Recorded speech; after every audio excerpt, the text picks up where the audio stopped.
Hello there. This is Brentocast episode 30, believe it or not.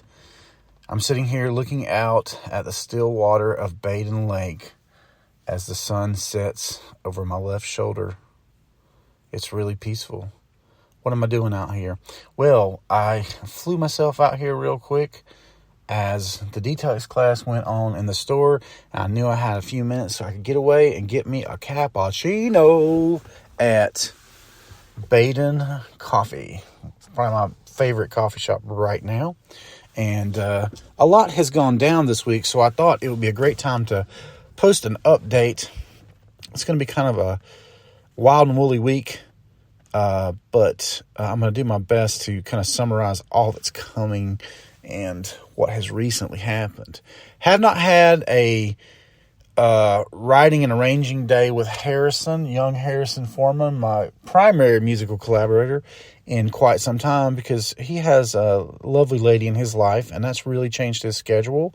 All for the best, because he is like the happiest and, oddly enough, the calmest I've ever seen him. So it was cool that he had today and Sunday, and we got together, and he actually came an hour earlier than I thought I had scheduled. But when I reviewed the text I sent him, indeed, he came on time, and I actually wrote down the wrong thing. I intended to write 2, and I wrote 1, but it's all good. We knocked it out of the park, had a great day. We've work taped 2 songs that have been in the work process to get ready to record for the album for some time.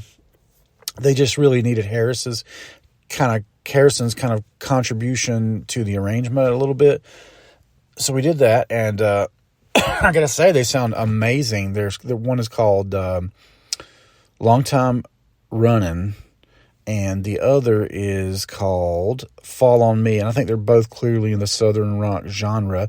And at the time, we're working on an album important to us both, I know, and it's called Southern Lane. And in addition to laying down some pretty sweet, just really right in the mainstream Southern rock type genre songs, we've also begun recording what will become the official version of Bowers Foreman 1. That's our progressive rock stuff, and we've probably done 2 of those songs. But we've done, I think, 3 or 4 we've put down for the Southern Rock album, and then we have 2 more ready now. So this Wednesday, I'll be going to do a little bit of work with fixing up some of the vocals. We had a backing vocalist a couple weeks ago, and I need to take her parts and sort of comp them around a particular song in a certain way, and then add Harrison some backing vocal parts to a song we got called Timeline, which is really a little R&B and Southern rock. It's not like anything I've ever recorded before, so I'm really chuffed about that. But Sunday went great. I took a little video. I'm making it a habit now that I have fiber. You guys have heard me refer to it. Excuse me. You've heard me refer to it as Google Fiber. I just mean it's fiber internet. It's through Connect. It's like the really fast stuff, like 400 Mbps up and down. Sometimes the upload is even faster than the download, which is insane. It's what the internet should have been all along. So I finally got that in my office. And now, by happenstance, you heard me in the last episode talk about my old work machine, the Beast, dying. And it definitely, I think it was the motherboard, which meant a lot of the stuff on it was still usable. I didn't know what kind of a salvage box it was going to be, because I went with a similar case, but the motherboards have changed and the video cards have changed. So I was able to salvage out of it a video card, which I can probably sell, a hard drive, 2 hard drives, and the most important part, 2 16 megabyte sticks of memory. So your boy now is rocking 64 megabytes of physical RAM, and that is a big deal. It really makes the machine, which was already faster. I could put it to you like this. It was a relatively fast machine out of the box. I think it had like half of that, instead of 64, it had the 32. And I was able to render things, and I could browse and stuff while a render was happening. But from time to time, particularly working with the new heavier models from Dad's Studio, namely Genesis 9, which just slows everything down because it's 8K maps and just a much heavier figure to work with. I did notice that like it would kind of catch a little bit. The mouse would sort of freeze a little bit when I'd be browsing if a render was going on. And the addition of the additional 32, bringing it up to 64 megabytes of RAM, now the first thing I noticed was I can render with DAZ Studio. I can also be running a render with Stable Diffusion and still browse. And generally speaking, occasionally it'll catch, but normally just perfectly smooth browsing. So that's impressive. So basically the function of it while it's doing heavy processor stuff is much, much better. Was able to get 2 solid state drives, which I think I can get like an adapter, an external case for, and still potentially move those. One is a terabyte, one is a 2 terabyte. So that might be worth doing. I don't know. I might not do it either. I'm not exactly sure, but I do know that, it is exciting to have a machine this really kick ass. And I actually just realized I'm going to be in the way of a guy trying to bring his boat in and dock his boat. So I'm going to just move on down to the point while this guy loads his boat out, and I'll just kind of carry on with you guys for a few more minutes. So all that kind of went down today as I was able to go in there, and I got a call from URI Technology, who couldn't do this work for me on Friday because I got the new computer in at the very early morning hours of Friday, but they were not able to do it. I think it was because they hadn't got their replacement guy. So William, that worked there for like 6 years or something, that was his last day, and he didn't really give me a clear picture of what was salvageable and what wasn't. So I'm happy it turned out to be a happy thing. But I'm sure I spent an hour talking to that guy on the phone trying to decide what case I should buy to make it most likely that stuff would be able to go from that old system into the new system. And we ultimately, I was actually playing with Delilah in the park, and she managed to swing a steel wheel into my eyebrow that really hurt. So I won't be forgetting that conversation. But anyway, I wasn't sure how it was going to go. And as fate would have it, the machine that we got definitely worked with the new motherboard and case. So that worked out good. But they had a new guy in there today, and I was able to talk with him.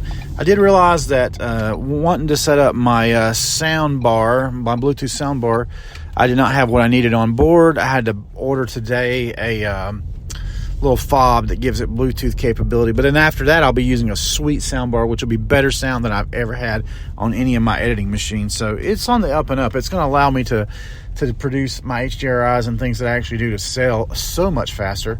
And I have a few things underway on that score, but it's thrilling to get the old hardware situation sorted out. And there's a few ducks and geese out there. How interesting. I think I am going to head back to Albemarle as I wrap this up, because I want to be back there, and I don't want Nancy to get any clue that I had me a little coffee and a little treat. They had half-off pastries. One thing about Bacon Coffee is their pastries are amazing. I generally try not to eat them because they're so fattening. But when there's 50% off, I sometimes will get them whether I eat them myself or not. And I know Summer and Delilah are going to be at the house tonight. Summer's going to do some cleaning for us because she's leaving early this week to go to the beach, and she wants to get a little extra money. So I'll be hanging out with Delilah for a couple hours. And last week, one of the things that Delilah wanted was cake, and we typically give her whatever she wants. But on this detox, Nancy's a little stricter, and I kept saying, Delilah, we're going to go get cake at Bacon Coffee, and we never got to do it that day. So it'll be cute to give her the cake, and she will love it because it looks amazing. All the Jody stuff at Bacon Coffee, primo. High calorie. She doesn't do any of the gluten free, which I'm just being. That's the way it is, So I'm not complaining. I just have to really take care of how often I eat that stuff. But anywho, getting back to it, like I said, Summer and her boyfriend are going to the beach this weekend. Oh, I forgot a really cool thing that happened this week. So I was scheduled to play at Baden, at Loafers and Legends, which is always a fun time for me, but I decided to try something a little different this time in that I didn't play any originals. I played all covers, and so that meant getting out into some covers that I don't commonly do, and probably needed to put a little more work on those. I didn't have a ton of time to prep, but it turned out okay. and really, really nice crowd. Small crowd because it turns out there was a Duke football game on TV, so it didn't have quite the crowd as normal, but I was able to make as much in tips as Harrison and I usually make together, so that means at least they were entertained, and had a guy want to get up and sing and play, and I let him. He came up and got up and did 2 songs, and everybody was just thrilled by that, and kept it general, variety, being like beach and oldies and covers, a little bit of Americana. Did an Elton John song I'd never done before, several songs I had never done before. So I had thought to bring the 12-string because lots of times they complain about the loudness and they want you to turn down. Well, my new policy is in that particular room, if they ever ask me to turn down, I just turn the amp completely off because it's, you don't want to. It tends to frustrate you when they keep coming back saying, "Could you turn down more? Could you turn down more?" So I just unplugged it. But with the 12-string, I'm thinking in there'll be a lot more volume to my acoustic guitar.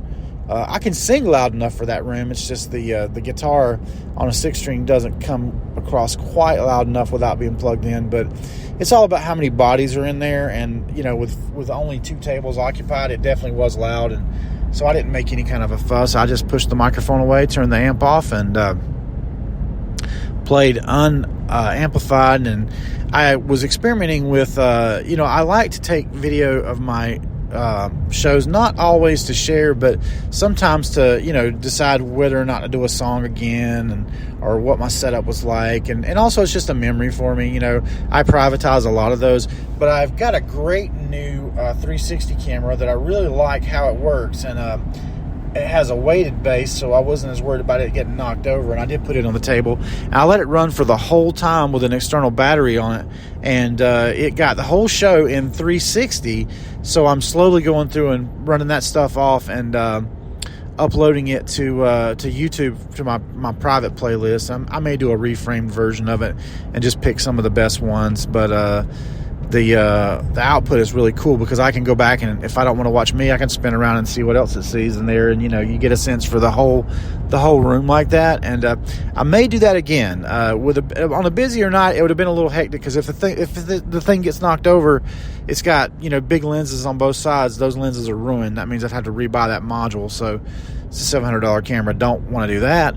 But there's a way that I can mount it, I think, on the post that they have there, and potentially record it from a high enough angle that I could, after the fact, set it up. And I may try that again. The good news is Harrison's going to be with me the next show, which will be March 11th, the second Saturday night in March. And he and I will, again, probably do it completely unplugged. But, it'll be two guitars instead of one. So that'll be fun. And that may be an opportunity to try out a more direct approach with that 360 camera, but being able to edit the angle after the fact is amazing, and the audio on that thing is really good, so I was definitely surprised by that. But anyway, it turned out to be a great night, and like I said, $80 in tips for 2 hours of, I can't even call it work, just playing. I did deploy my new Android tablet on a stand as opposed to having a music stand and a notebook, and I had put up a folder on my Dropbox and was able to just access all that stuff, and that worked pretty much flawlessly. I might need to format some of those songs a little different, but generally speaking, I could see the whole song all the way through, and that way I was able to do songs that I typically wouldn't be able to ever memorize, that many of songs that I barely brush on. But I think Empty Garden by Elton John turned out pretty well. I was pretty chuffed about that. But it turned out being a really big vocal night. That's a couple songs I really had to send it on. I was singing at the top of my range. I did Midnight Hour, and man, if I do it in the original key, I'm really, really up there. So that was a challenge, but I met the challenge, and it was cool. And I think people responded to it with a lot of whoop whoops. So that was cool. Anyway, this is a great night, and all that, and I got a steak, which I took home and wound up eating for lunch on Sunday morning, and it was just fantastic. The whole day Sunday was awesome. Today being Monday, I had 4 massages scheduled.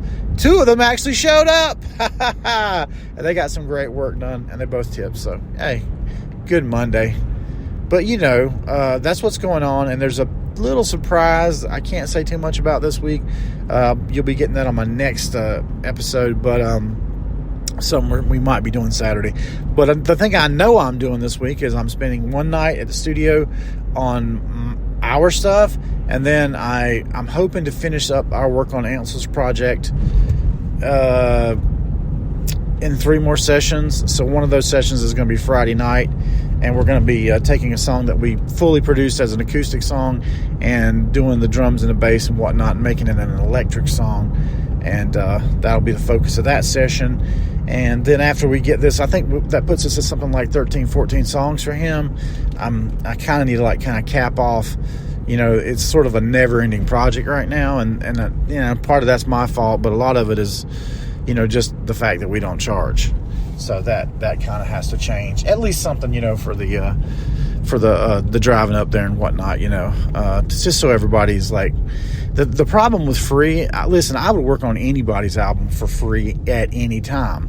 The problem is, because of my enthusiasm for it, the problem is it takes away from working on my projects, and I also have to spend money to do it, to get to that studio, that physical studio. So this is going to be the last time that Harrison and I, at least as a unit, as a team, work on something for free. So, not going to charge a lot, but going to have to charge something. You know how it is. I mean, Eddie adopted this at the studio years ago. He used to let me record for free. And then eventually he was like, well, look, I've got all this equipment I have to pay to get, worked on. And so he gave me a very great friend price. And I have enjoyed that ever since, and it makes total sense to me. And so I'm just following his example, and hopefully gonna, future projects, at least I'll get the gas money out of it, because it adds up, y'all. I've been paying off a studio bill with Eddie, where I said, hey, let me know when I've reached a certain amount, and we got real lax about that, and it was like $4,500, and I was like, does that hurt? And I'm just about to pay that off, and that was from back in 2017, finishing up an album that I went to Nashville to record the bulk of. So those hours add up, and what you realize is in today's modern take on getting your music to be the best it can, the engineer has to sit there and edit it and do little things to make it absolutely optimal, and those hours count too, so time takes time, I guess is what I'm trying to say. So that's basically what's been going on, and I think I've prattled on here for about 20 minutes. I'm gonna get back here at the shop and take care of a little business tonight, and then I'll be hanging out with my main squeeze Delilah, watching some TV. By the way, I finally got to watch that Banshees of I forget the Inisherin or something like that, with Colin Farrell. And I gotta say, man, what a disturbing movie. It's on HBO right now. I almost bought that movie. I almost went and saw it at theater because I really like him, and I like the vistas of Ireland. And it's a beautiful film, but man, disturbing stuff happens in that show. And I've still got about 15 minutes to finishing it. And it's a pure drama. That's what it is. It's just a pure people drama with elements of body horror. Not intentional. It's not a horror film, but it's just got to do with one of the guys in self-mutilation and mutilation, I guess, not ization, probably. But anyway, check it out if you're into that sort of thing. And I'll be back when there's something new to share. Thanks for listening. Hope you guys have an amazing week. Be good. Be safe.